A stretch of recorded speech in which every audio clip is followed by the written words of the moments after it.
They're guard oriented. They obviously took Miami to overtime. They're gonna.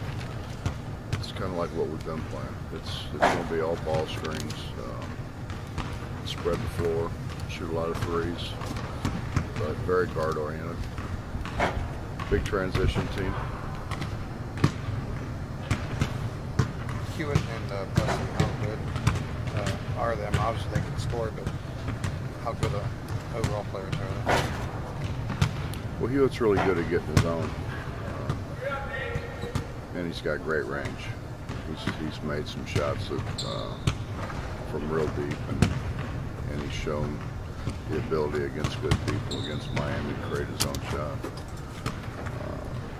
Buss is very solid. I think he'd rather drive it than shoot it, but he's very capable of shooting. Coach, do you like these tournaments because they don't have to be a return trip and you get quality opponents out of it? Yeah, I think they're good for our guys. You know, we get to travel, we get to spend some time together, and I think it's great for our fans. You know, I think being able to go to the Canada and Puerto Rico, those places, I think our fans enjoy it, and I think our players enjoy it. Have you been to Cancun? No, I've only been to Mexicali. Okay. Tijuana? Never been to I've never been to Tijuana. It's worth a trip.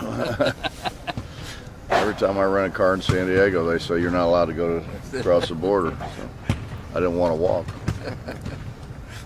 Tijuana taxi. Coach, with the game like Devin has, do you see other players maybe being confident, kicking the ball underneath as well? Yeah, I think as we continue to grow, I think they're going to feel a whole lot more comfortable giving the ball. He's held on to it too long early on. I think he did a great job second half. Duquesne game of when they came to double him, he got rid of it, which is what he needs to do. But he's getting better, and they know that we've got to score close some, and he's very good at that. Coach, defensively, has it been a frustrating aspect at all that you guys have held down the leading scorers, but it's always been like a guy off the bench or maybe the fourth leading scorer who scores 15 or 16? I mean, it's not, it wasn't Eddie at Virginia Tech, it wasn't White and Coulter at Duquesne. I mean, it was some other guy. Is that anything you can put the finger on there? Or? Yeah, we just don't continue to play through plays. We play pretty hard, and then we kind of figure it's time for a rest. And we tell them all the time, everybody's pretty good at finding a weak link.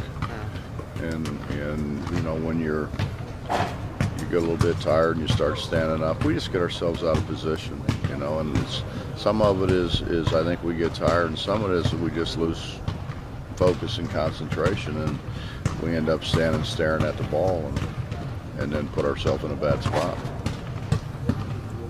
Is there anything to be said that it's not the main guys who are scoring? No, I mean it's the cumulative number at the end that matters. So no, not really. We've always told them if a guy comes in averaging 3 and he gets 8, we did a terrible job. You want to hold people below their average, whatever that average would be.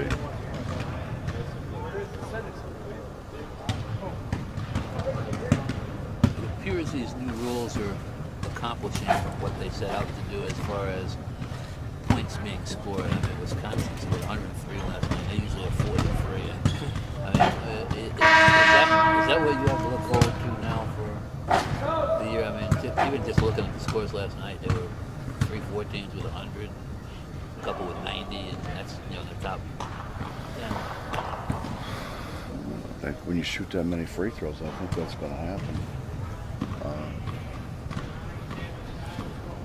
I don't know. I heard Jay Billis say that the two people complaining in our league are me and Rick Barnes because our teams can't score. I think we can score. I've